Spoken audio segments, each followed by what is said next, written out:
Good evening. Today is November 8th, 2017. We're doing a coaching call with Mark. And today we're going to be going over the activity of a top producer. The activities of a top producer. Because I know we've been going on and about a lot of different things. And I just want to hear a little bit really quick, briefly. Tell me about some of the successes you've had in the last week or so since you've been applying the things that we've been going through. Yeah, I'll give you an example. Just the types of questions I'm asking are actually uncovering a lot of things that I wasn't uncovering before.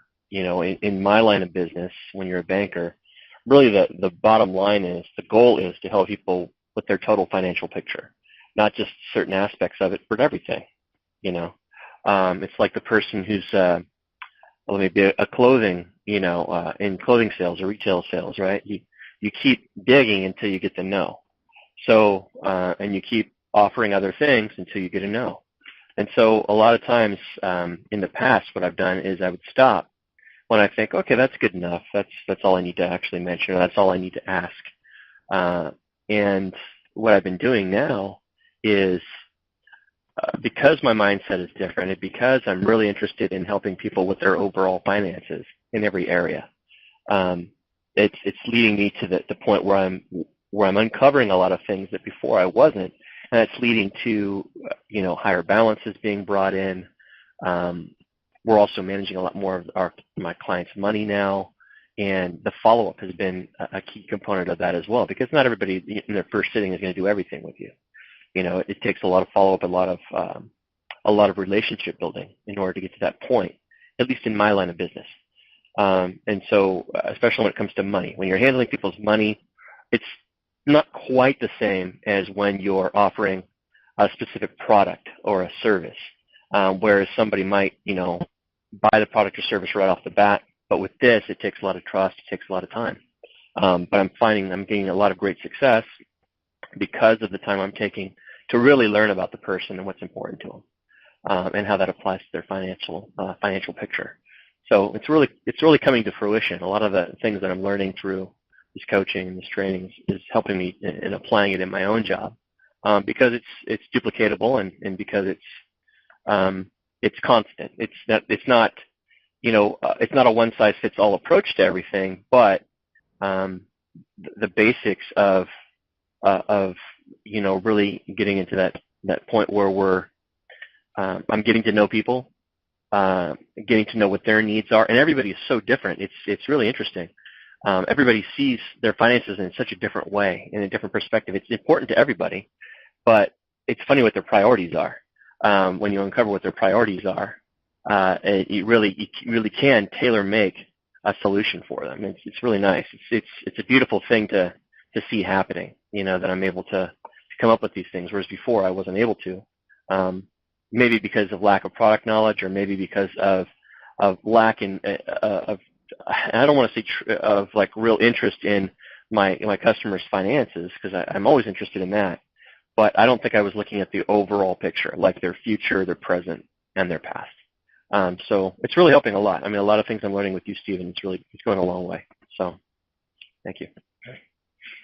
Wow, that's awesome. So it sounds like the big thing, because I haven't given you any specific words to say with your clients, or specific, I did give you specific techniques, but not specific words. But what happened is your mindset of becoming a pro, and then your attitude, the way you see yourself and the way you see your clients, made a big difference for you, and you applied that by the heart. So you now care about the people more than the money, so you look at them differently, and now your business is growing because of it. Is that what you're saying? Well, I've always cared about the people, but once again, it's not that I didn't care about them. It's just that I wasn't thinking about what I was doing in the sense of, hey, I am privileged to serve this person today. It wasn't like that. What it was, okay, I'm here, and I'm here to do a job, and I'm going to do it to the best of my ability. Instead of looking at this as, hey, this is a privilege to be in a position where people really are trusting me with something that's really, truly important to them. And yes, so I guess in a nutshell, yes, Stephen, I'd have to say my mindset is definitely different than when I began this career. It's definitely changed, and it's still evolving. But it's getting to a place where I feel good about what I'm doing, because my mindset's different. So, yeah. Well, that's awesome. And I appreciate that. Thank you for sharing that with me, because that's what I love to hear, is the testimonials and what you're applying that's working for you. And so tell me about the increase.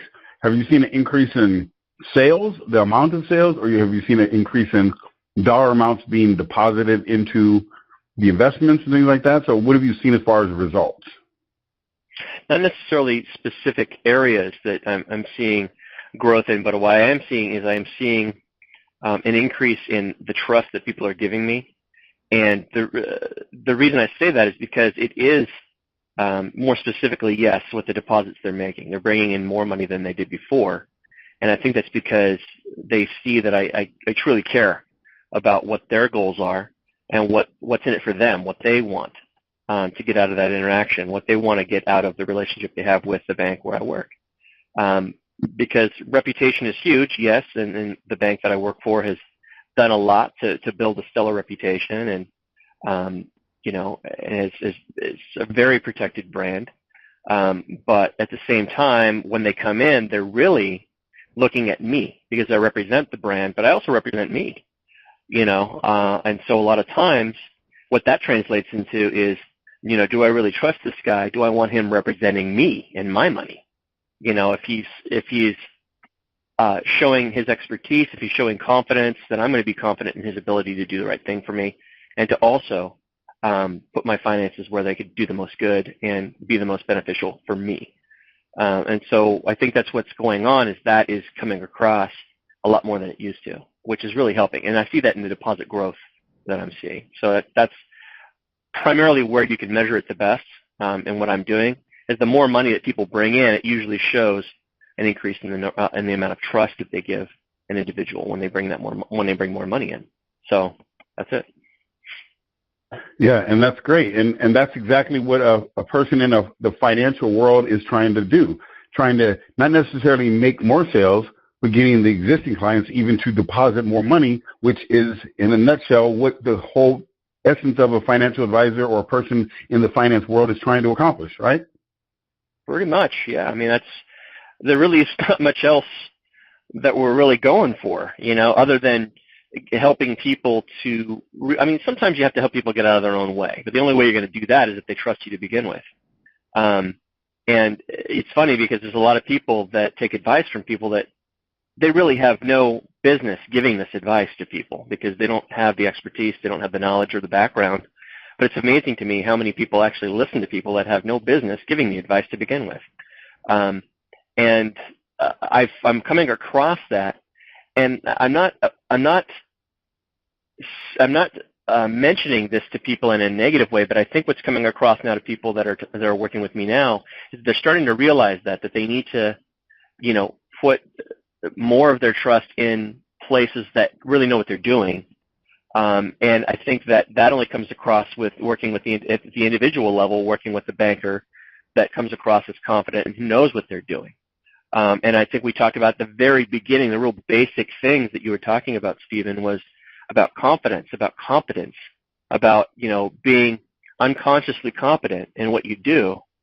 It's very important to have that, but that takes time. That doesn't just happen overnight. It takes repetition. It takes practice. Pros practice. Amateurs, they wing it. You can't wing it, not if you want to get ahead. And not if you want to be somebody that people trust. I mean, especially when it comes to money. You can't mess around with that. That's not something that people take lightly. And people are pretty unforgiving, too, if you mess up. So you got to know what you're doing. Yeah, absolutely. So what you're saying is you see now what you learned at the very beginning, which was the 3CM square, becoming competent, confident, consistent. You see that coming into fruition now. You also see being a pro, having the mindset and the attitude of a professional, which is they practice so you can get your skill set up. You are responsible, and you take responsibility for your actions, for your results, and for everything you do in the middle. And then you're optimistic, and you believe in the future for yourself and for the bank and for also your clients. And then, of course, the 4 levels of learning made you have the ability to go through the learning process. So you can now see everything you learned at the beginning, which is what I call the foundation, now coming to fruition into your business, and you can see that now. That's right. That's right. Awesome. Well, I appreciate that. Thank you for sharing that, because that's why I do what I do. I do it because I love to hear the results of, from the training. And so thank you. And so today is going to be nothing short. We're going to be going through now some additional money-making activities of top producers, because now we have the foundation built, a very strong foundation built, which is the mindset of the top producer. And you've also learned some of the activities of a top producer, the release statements, and some of the other things we've gone over. But now we're going to talk about the daily activities. You want to increase your sales. This tool, I invented this tool back in 2000. Now, there's a lot of people that have different types of trackers and activity trackers, but none that I've seen that is detailed and as focused as this one. And I created the name Daily Activity Tracker. I own the trademark to it, and I own the domain name to it as well. And the reason why is because it's so effective. What it does, it tracks the money-making activities, period. Where a lot of other trackers track all kinds of stuff. They track all types of activities, money and non-money making activities. Where this one's specifically designed to focus on the money making activities. And I can say this bold statement that if a person just used this tool and didn't do anything else, I didn't teach them a single training activity or nothing, a skill set, but they learned this one tool, their business would grow because of this one tool alone. That's why I don't show it at the beginning, because I want them to get a foundation first and then add this to it, and then you see your results skyrocket. So that's what we're going to go over today. So there's 4 parts to this as far as the mindset is concerned. And you want to think about this as you start developing your sales team, because I know you're developing a sales team there as well. And the mindset is this.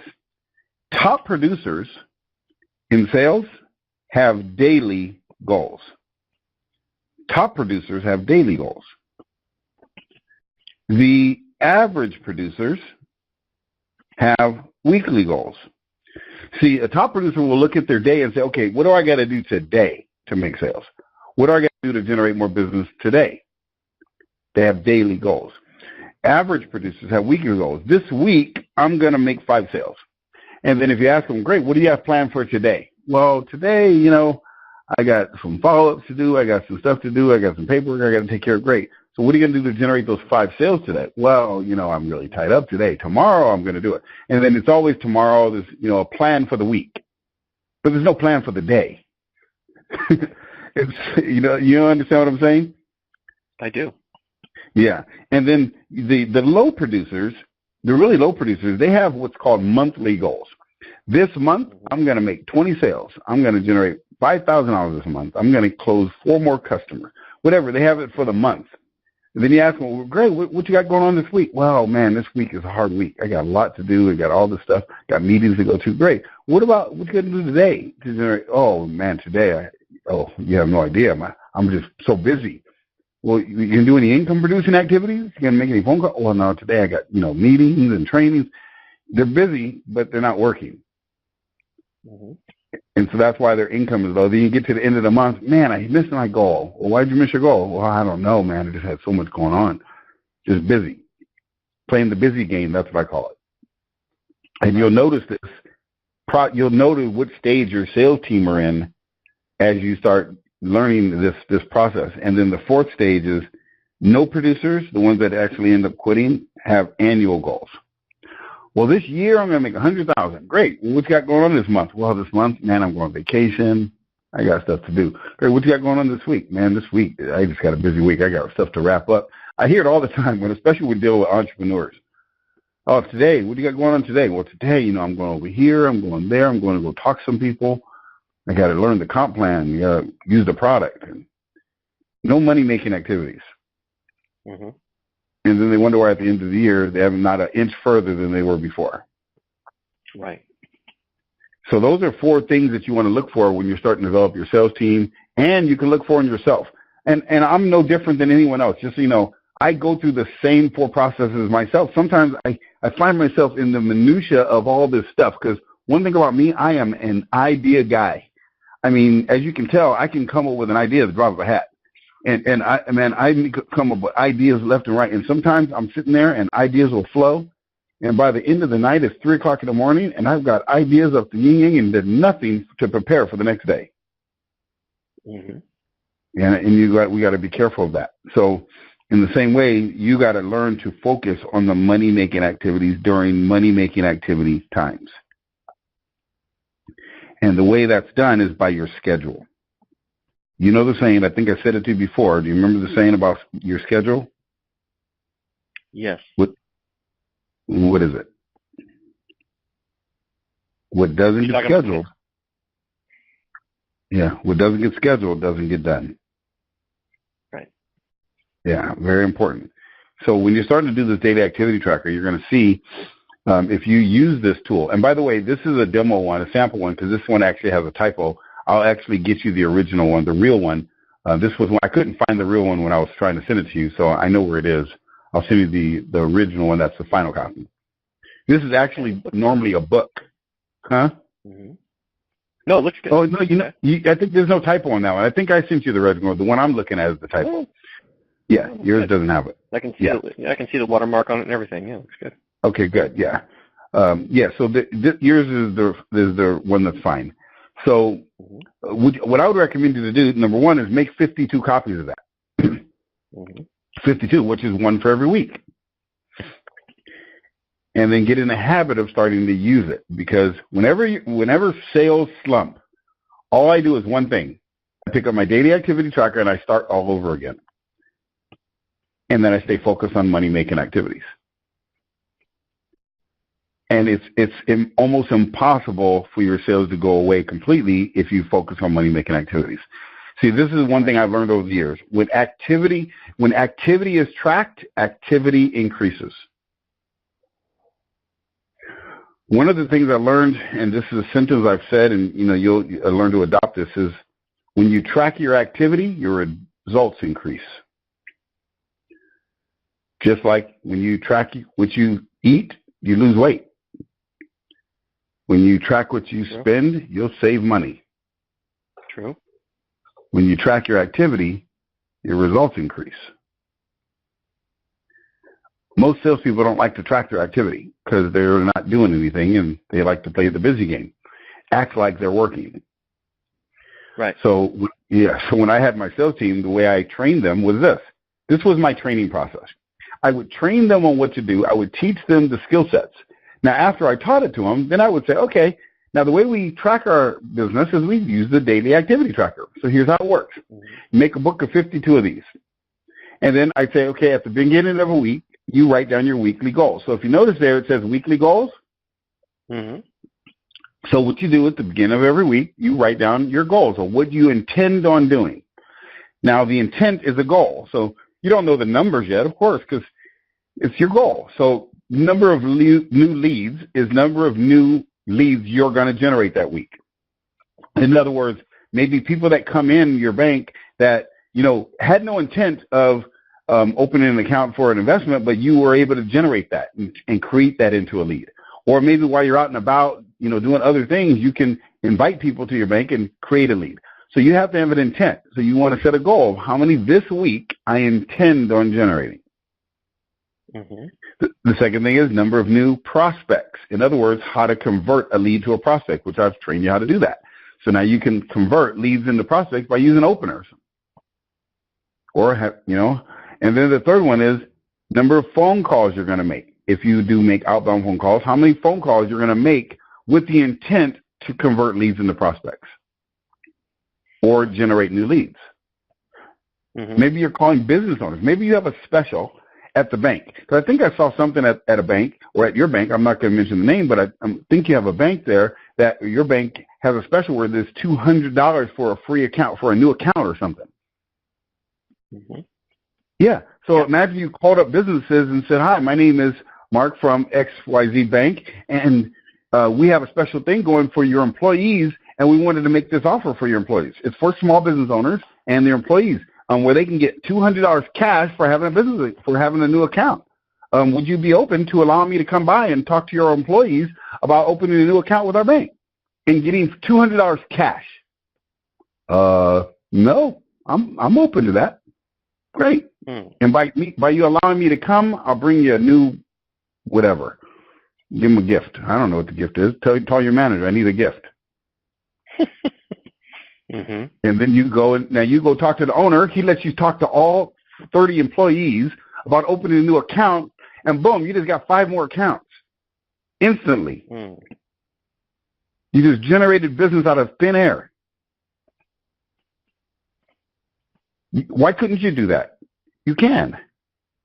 Of course you could. Your bank would say, what the heck just happened? How did you do that? Well, I got this coach. You need to come hire him, come into the office, and you call me up. That's funny. That's right. So that's how that works. So then, you make a number of in-person invites. Invites are what you would call making an appointment. I call it an invitation.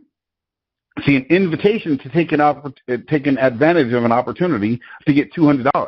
That's what you're doing. You're not really making you're not making an appointment, because remember, appointments are bad words. Right. You eliminated that word. You don't make appointments. What you do is you call business owners to invite them to take advantage of an opportunity for themselves and their employees. That's what you do. You invite people to come in to check out the branch, the location, and be able to take advantage of an opportunity that can give them $200 in their bank account that day. See, it's an invitation. You're not booking appointments. So you want to find out how many invitations on the phone, the number of invitations in person, and the number of invitations maybe by email or text message, if you have the ability to do that with your branch. So you want to write down your goal. The goal, and just so you know, every one of these don't have to be filled out if it's a no. It could be a 0, because you may not be able to do email. So just put a 0 in the box. And then you go down the number of appointments made. So in other words, when you call those owners and they say, yeah, of course you can come out and talk to our employees, then that would be an appointment. Now, we wrote the word appointment, but really it's just a time to come by and see the owner and give them some information. Okay. Remember, we don't book appointments. Right. We book strategy sessions. We book strategy sessions or financial strategy sessions or time to give you some information. That's what we do. Right. They'll let you come by for that, but they don't have time for an appointment. Yeah, exactly. Right. And then the number of prospects who attended the appointment. In other words, how many owners actually showed up to the appointment. How many second meetings. Maybe you go talk to the owner, and that day is just to present the opportunity for the employees, not only for the new account, but also the financial services that you provide. And then the second meeting would be when you get to come back and talk to the employees.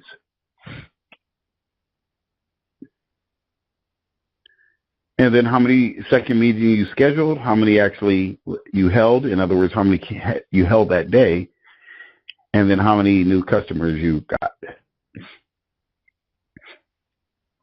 So imagine this. Imagine at the beginning of the week, you wrote that down. And then on Monday, you wrote the results of what you actually did that day. And it takes about 5 minutes, to write your numbers, because most of the numbers you'd be writing as you're doing them. So like once you book an appointment, you just put a little slash in there. And then at the end of the day, if you made 6 appointments, you just write the number 6 there. Easy to read. Makes sense. And now at the bottom, you have 2 things. One is total income earned this week. What I should have put on there, and I will, you can write it on there, what's your goal of income you earned this week? Extra bonus or whatever. And if you have that ability to do so. If not, then just, whatever the income was that week. Or if your income is going to be a stagnant number, then it really doesn't matter. It could be number of sales that week if you want. It's your sheet. You can kind of customize it. It's tracked daily, so we can actually I can print it out every week. There you go. We have an internal tracker that tracks our production. So good.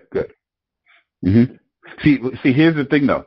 Most activity trackers track the results, not the activity. Well, that's what I'm saying. No, that's what I'm saying. I'm not talking about the activity. I'm just talking about the results, because you asked for, down at the bottom it says total income earned this week. So that's one way I can actually look at that number, is based on what my production numbers are on a weekly basis with the bank. So we have something that actually tells me what my results are. So I can always put that on this sheet.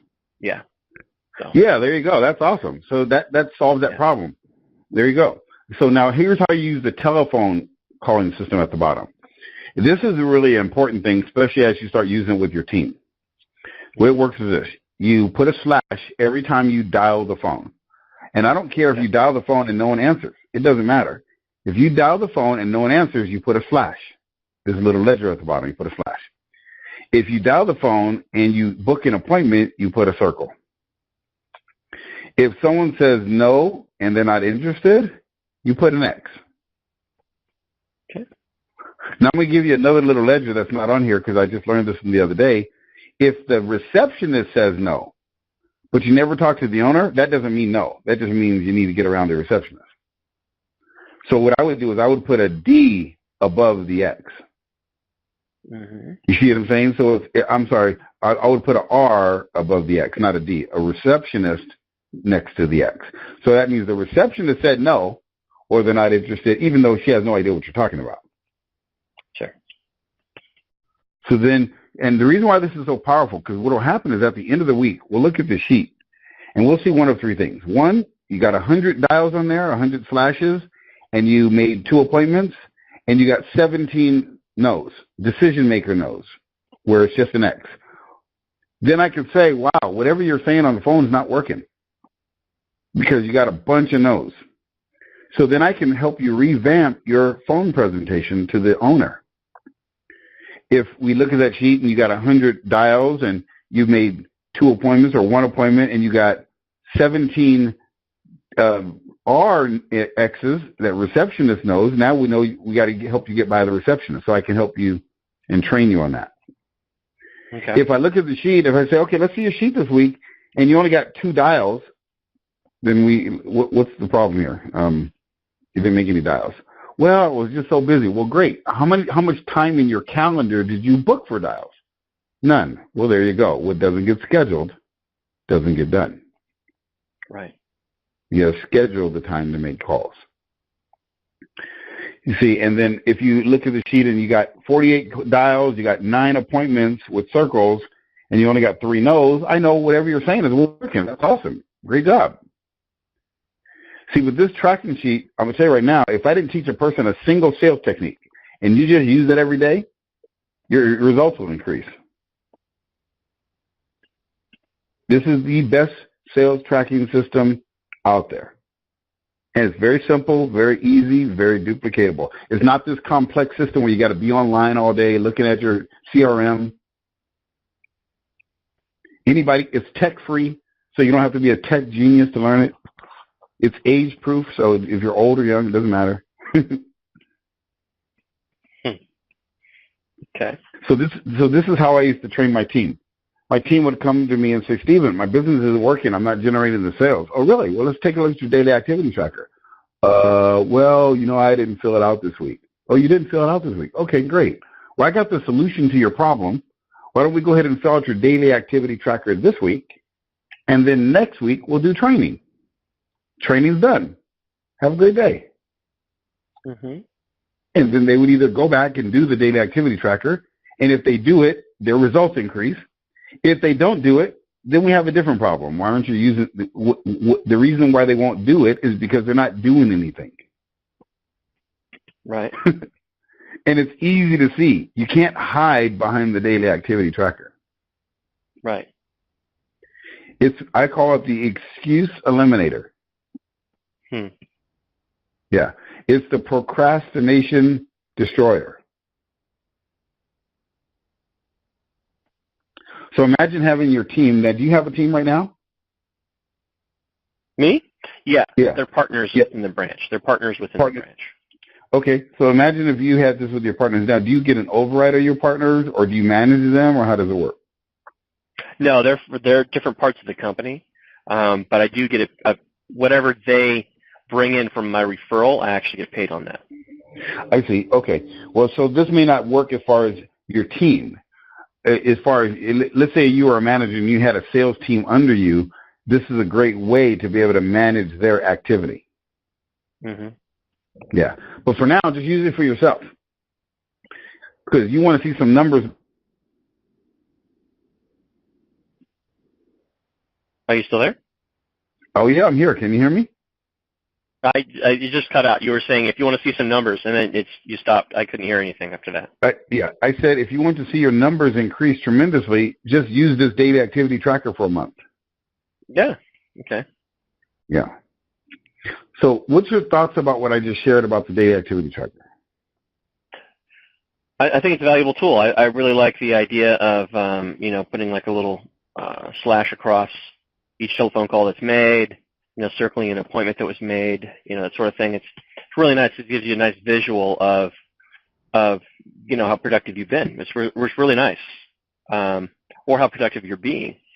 And you can even have a little contest with yourself. Okay, well, I did 20 calls today. Let's see if I can do 25 tomorrow. That sort of thing. So it's a good way to challenge yourself. That's right. It's almost like playing golf. You can go out there and you can golf a good game, but you're really playing against yourself. That's why they give you that little golf tracking sheet. Yeah. Yeah. You kind of seeing if you've improved at all. Hey, the last time I did this, did I do any better than last time? That sort of thing. So, yeah. That's right. That's right, because golf and numbers don't lie. It's either you shot better or worse, one of the two. Yeah. That's why they make the boxes so small. Jim Rohn used to say they make the boxes so small because the numbers tell the story. Right. Yeah. We can't fit the entire excuse in this little box. I just need a number. Right. That's exactly right. Used to crack me up when he used to say that and make me laugh. So. Yeah, it's true. That's why on these boxes, all I want is a number. I don't want the reasons why they didn't do it. And I don't even need to know the customer's name or none of that junk. All I want to know is the number, because numbers don't lie. Yeah. And here's a few key little points to this tracking sheet. Number one is fill out every box, even if there's zeros. And here's why. Because if you leave it blank, it'll look messy. So you'll have all these empty spots in the middle.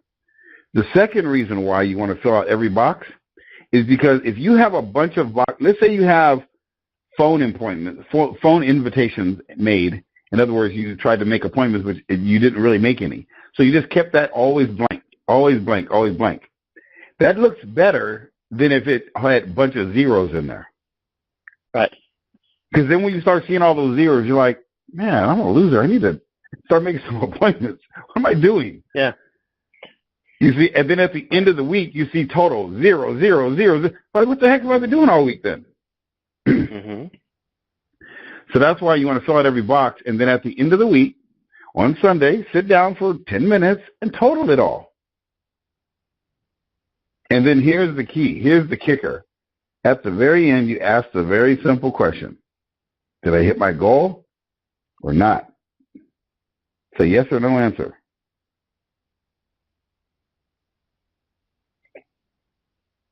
Are you there? Yes. I am writing down what you just said.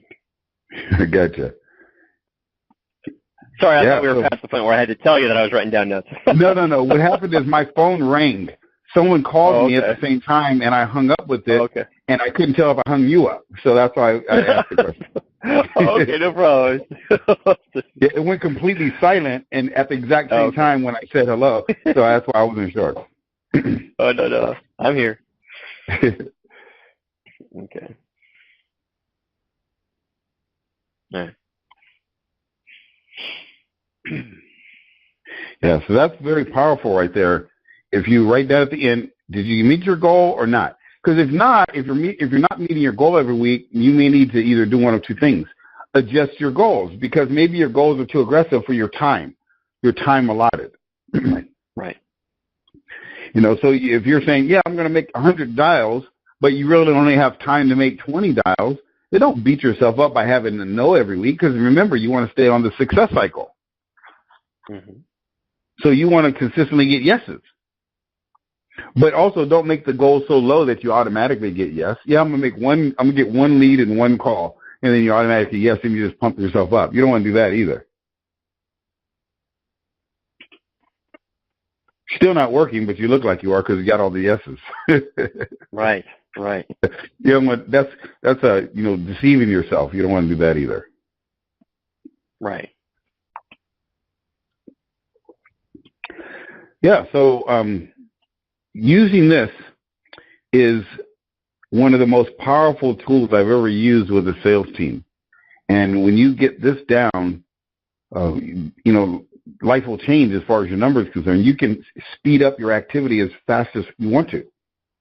Just do more activity. You know the numbers. Numbers don't lie. And over a period of time, these numbers will start showing a trend.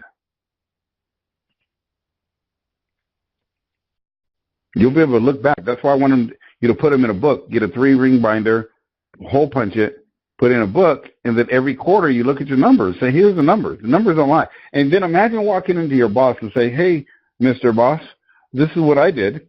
Let me show you my numbers, if you don't mind. Oh, no, not at all, because I think I'm deserving of a raise. Well, why do you say that? Well, here's why. Bam! You show them the numbers. You show them the increase on your dollar amounts, which you've increased, and I think I'm in deserving of a raise, don't you? Yeah, now that you mention it. Awesome. And I think a 20% raise would be perfect. Right? I'm just using an example, but you have leverage now. And no other salesperson in the company will do that. Because they don't have the system that you do. Mm-hmm. And then when they ask you, good night, where did you learn all this stuff? Then, of course, you say, I got this coach, and man, he's amazing. He can come in and help the whole bank. And then, of course, you refer to me. That's how that works. No little plug there or anything. You just want to throw that out there. No, I got like that. So you know what I'm saying? No, this is how simple it can be.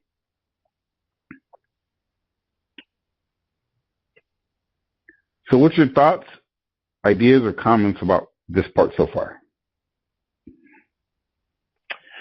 I like that. I like the filling out of every box. I like the check-in with myself, kind of like keeping myself accountable, which is nice. It's a nice way to make sure that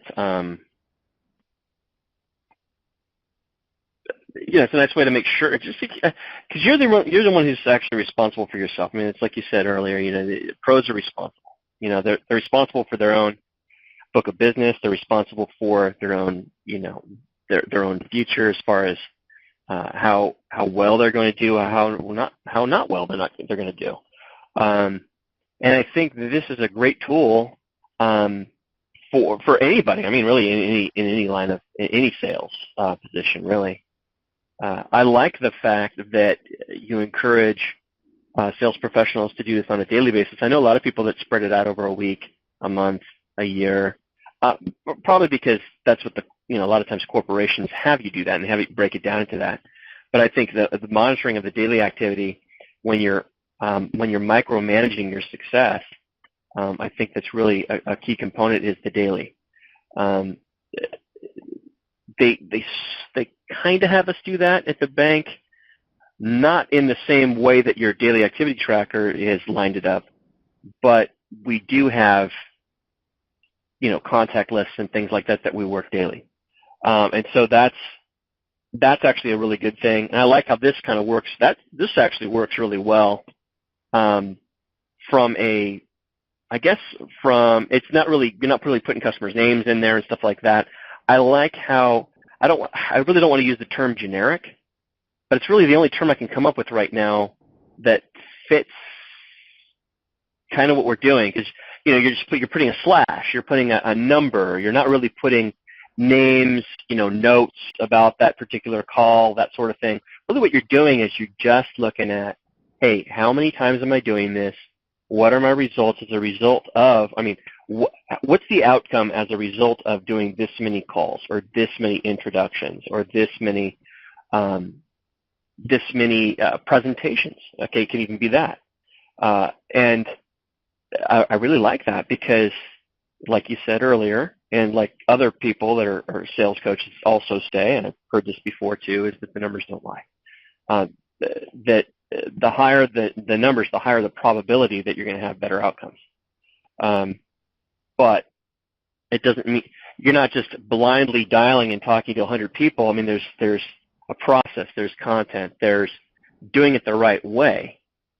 Because you can make 100 phone calls to somebody, but if you're saying the same thing over and over and over again, but it's the wrong thing to say, yes, it's great you made 100 dials, but you need to refine your approach. And I think that's what this does, is it helps you to say, hey, was I successful in that 100 calls? And what's the reason why I was not? Why am I getting a 0? I should be getting a bigger number than 0 after 100 calls. So I think that's really nice is that it simplifies the process and it breaks it down to the numbers so you can say, hey, there's some refinements that need to be made. I need to figure out what needs to be done. I need to talk to my sales coach, my manager, whoever it is that you're working with. Talk with my team. If you're measuring these results on a team, level, at the team level, hey, I've got 10 people, everybody's doing a daily activity. I've got my own to track my team and myself. Hey, the team is not really coming up with the numbers that I would expect with this many introductions, calls, etc. So what's going on here? I need to find out what's going on with that. My numbers are great, my team's not so great, or vice versa. So I really like this approach. I really like that this simplifies the approach. It keeps the pro accountable because pros can fall off the wagon, so to speak, too, and kind of go back to bad habits. It's easy to do. So I like that this is easy to do. It's also easy not to do. That's the problem. And I think you alluded to that too when you said something about that earlier. So I like this. It's a nice approach. Yeah, you hit the nail right on the head. When you said, you can call 100 calls and get the wrong results, which is nothing or zeros. And that's where the bottom little sentence there, it says, do the right thing, do the correct things long enough consistently. It's the correct things. And so when you use the daily activity tracker, it's not only just tracking the results, it's tracking what's working and what's not working. So you can heal the problem immediately. You don't go 6 months wondering why your business isn't working. In one day, you can see I made 100 calls and got no appointments. Something I'm saying ain't working. It's easy to see.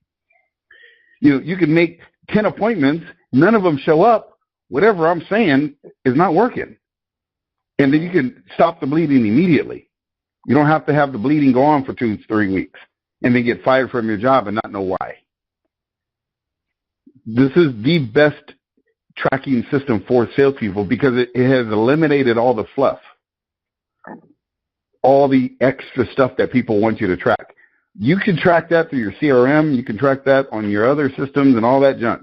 This is going to track one thing, your money-making activities and the numbers, because then you can see exactly what's working and what's not working, and you can heal the problem. So that's why this is powerful. And if you, like you said, a pro takes responsibility for their actions. And so if I give this tracking sheet to amateurs, they won't use it. Right. Because they don't want to be found out. That's right. They don't want to be found out that they're not working. That's why they're not generating the results that they want. Or they're working mediocre. Where a pro wants to improve, wants to get better, wants to hit higher numbers, wants to win, wants to get on stage and be the champion of their team. Where a pro will look at this. Right. Sorry, go ahead. Please, I'm sorry to interrupt you. Sorry to interrupt you. On a roll. Go ahead. Sorry. No, go ahead. No, go please. No, I think I get it. I really understand what you're saying. I think you're right too. I think that I've been in that position too, where I've been looking at, gosh, I really don't want to put numbers down because, quite honestly, if I'm going to be totally honest about my production this week, I haven't done squat, and I don't want that to be out there, for people to see. The thing is, somebody always finds out. There's no way around it. Not if you have a company that's keeping track of these things. They can see what your numbers are. There's no way around it if you're in sales. They see what your numbers are. It's no secret, And so, but I'll tell you what looks really good is when you're actually, even when you're doing, I say something like this with a great, with I'm trying to be cautious because I don't want to give anybody the wrong idea. Doing the correct things is important. You got to do the correct things. But at the same time, I think that the effort that you put into it, if you're honestly out there and you're making the dials and things like that, See, people want to work with somebody like that. They really do. If you're somebody who's building a team and you see somebody who's really trying, they're making calls, they're going and introducing themselves to things, you can work with somebody like that easily. It's the person who says they're going to do something and never does anything. That's the person you can't really work with. It's hard. They're the brown apple, you know. They're the rotten apple. They're not the ones who really want to do anything. They have no interest. They're just telling you what they think you want to hear. But you also have the people that are out there that are really trying. Even if they're not doing the right thing, at least they've got at least their mindset and their heart's in the right place, which is awesome. And you can work with that. And I think that's where the mindset comes in, and I think that's what you really need to begin with. And I think that's, Stephen, I think it's another thing you've talked about too, is that, man, if you got somebody that's like got desire, really wants to improve and do things, they will. They will, just because they desire to. So I like that. I like that, you know, you've also mentioned that as well a couple times in a couple of our training sessions, you know. So I just wanted to throw that out there. It's just, I was just thinking about it as you were talking about that. It's a pretty awesome thing. That's right. And this data activity tracker, like I said, wasn't invented by theory. It was invented by trial and error.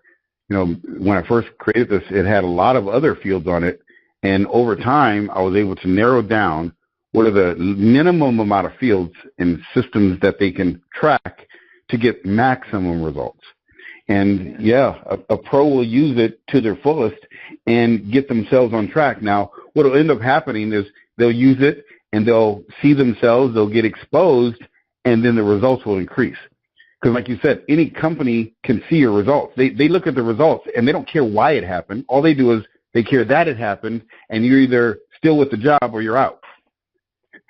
Where if you have your numbers now, yeah, they don't come and say, well, I noticed you haven't been making enough phone calls. You know what they say? You haven't hit your numbers, you got to go. Here's your pink slip. Mm-hmm. However, if you have a data activity tracker that you've been taking responsibility and tracking your own activities, now you run the show. Now when they come and say, if they ever come and say, which they probably wouldn't to you, because you've been tracking your numbers, and when you track your activity, your results increase. So when that happens and they ever come to you, you say, wow, look at my numbers. My numbers have been improving every month, month after month, and here's my numbers. You can now be in control. Mm-hmm. And that's powerful. It is. It is. Yeah. That's called leverage in business. That I've heard of that. Yeah, that's called leverage. That's even where, you know, even if you're an employee of a company, yeah, you're recognizing that you own your own business. Well, in sales, you do, basically. You really do. I mean, you have a book of business, you're responsible for it. That's your business. You know, the company benefits from your production and everything, but they're paying you for it. You know, so yeah, you know, produce or do something else.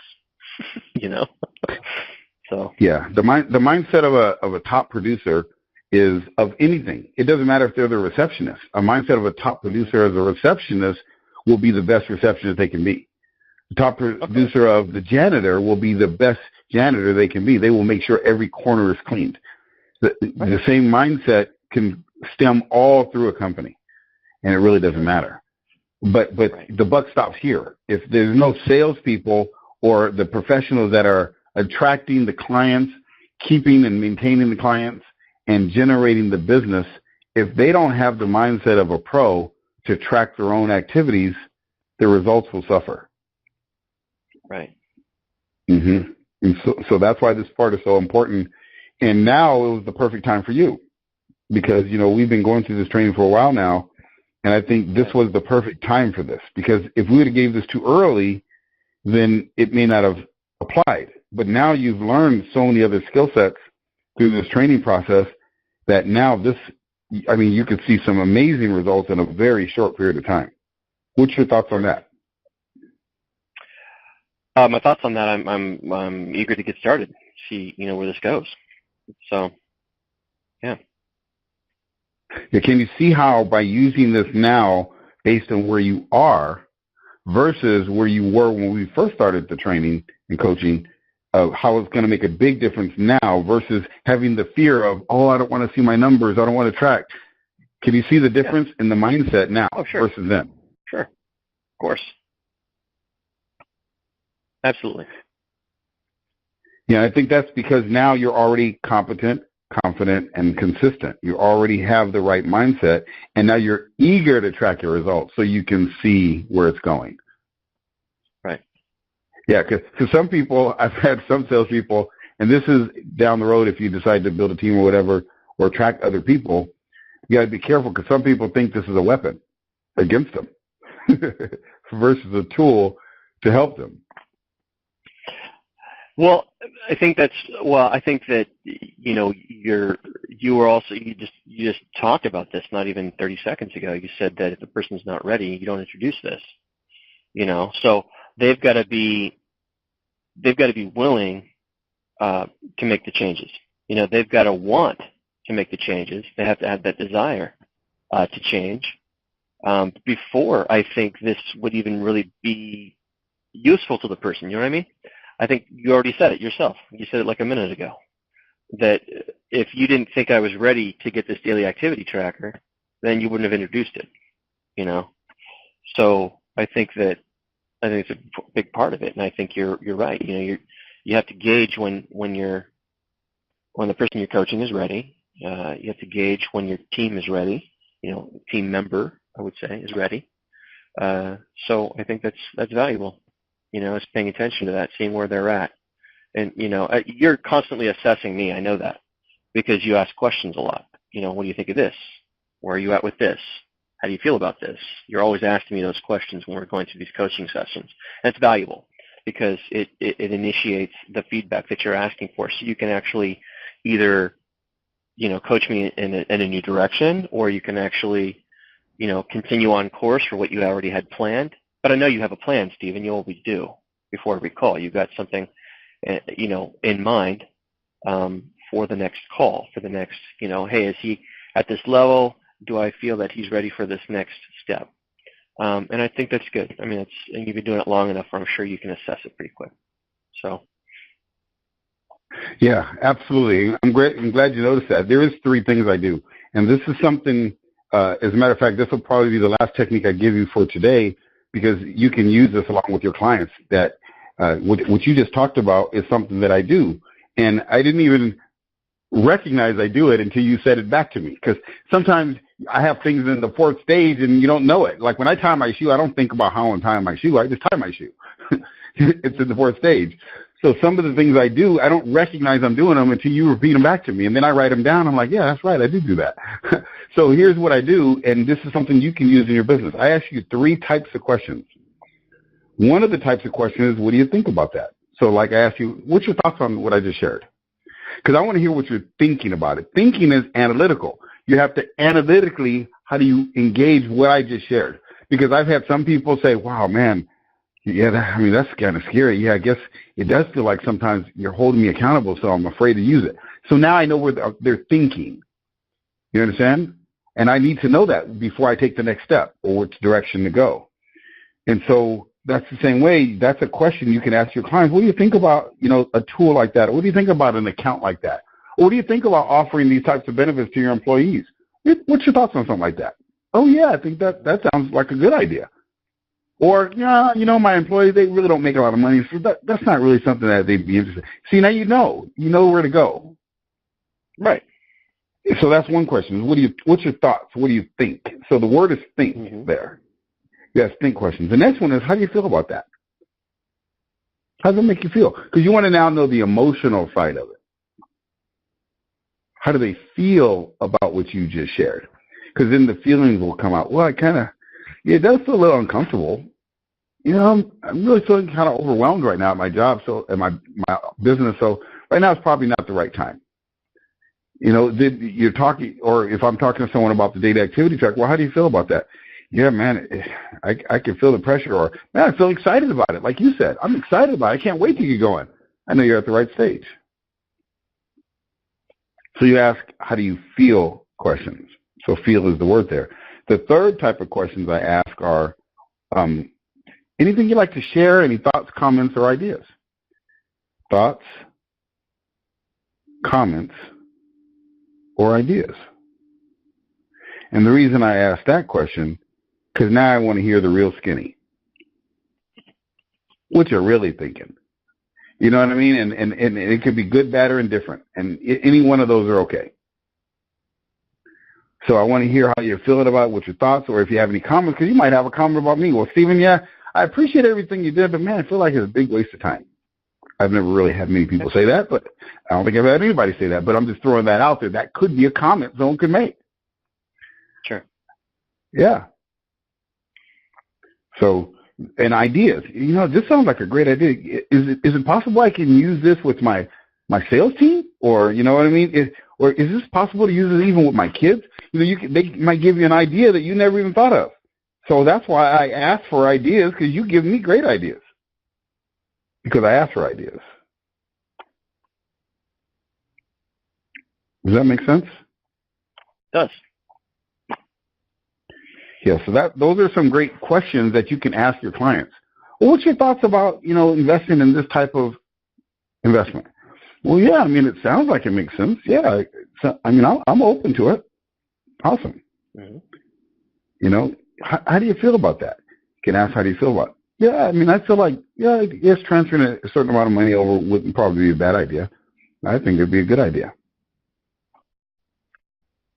So let's go ahead and get that set up. Transfer that cool meal right over to our account. Yeah. Does that help you today? And what did you like about this training today that you liked and that you're going to implement immediately? Well, I've already forwarded your email with the attachment to my work email. So I'm going to download that tomorrow, and I'm going to use it for a while. I want to see what happens over this next month or so. And if it's really working well, I'm going to talk to my manager about it and see if this is something she'd want to implement with the team. So, yeah, I like that. I like that you give me the chance to use it first, you know, and use it to track my own. I mean, I have other ways of tracking what I do, of course, but I like this. I like this how it's very simple.